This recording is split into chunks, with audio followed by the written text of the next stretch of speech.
An accused kidnapper dead after a violent abduction of a Grand Rapids student. It began on CMU's campus late last night, and it came to a deadly end far north of there near Gaylord in a mass of twisted metal and flying bullets.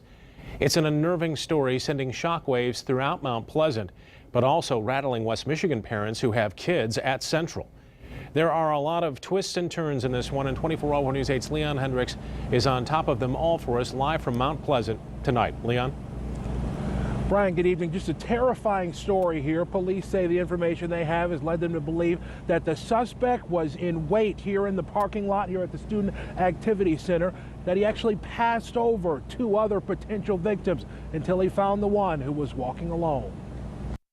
A horrifying chain of events that started where most students who go to Central Michigan University spend time at one time or another, the Student Activity Center. A young woman was leaving the building when police say Eric Lee Ramsey attacked her. He forced her into her car at gunpoint and drove her away. He took her to his home quite a bit a ways from campus where he lived with his mother and stepfather.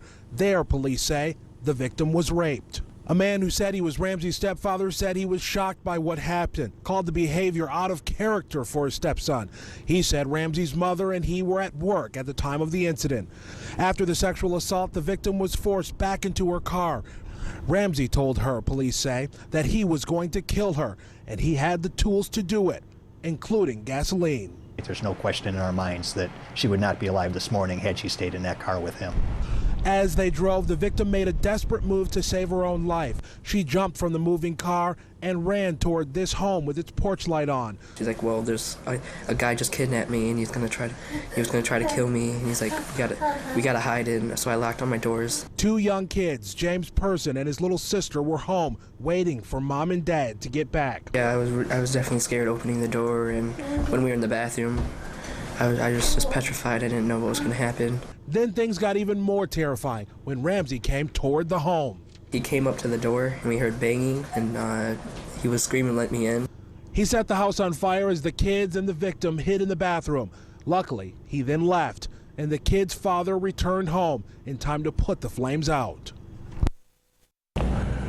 And the terror didn't end there. That suspect left the scene there in the victim's vehicle. Police were out looking for that, came into contact with him actually two separate times. The first time he rammed the police cruiser, disabling that vehicle, including his own. He then got into a vehicle at an area garbage company, took one of their trucks, ran away from that scene. Then he came into contact with another set of officers, rammed their vehicle as well. It was an officer from that cruiser that was able to get out of his vehicle that he was actually pinned into.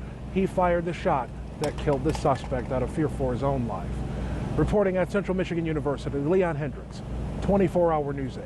Leon, thank you. We are working to learn more about Eric Ramsey, including a disturbing Facebook post early this morning. Take a look at this. At about 3 o'clock this morning, Ramsey posted, "Well, folks, I'm about to get shot. Peace." Several of his friends have commented on the post saying they're shocked to see what happened. Ramsey's been in trouble before. In 2007, he pleaded no contest to malicious destruction of fire or police property, assaulting, resisting, or obstructing a police officer, and assault with intent to do great bodily harm less than murder. He was sentenced to up to 15 years for those crimes and was paroled this past July. In 2005, Ramsey pleaded to assault with a dangerous weapon and was sentenced to up to 4 years.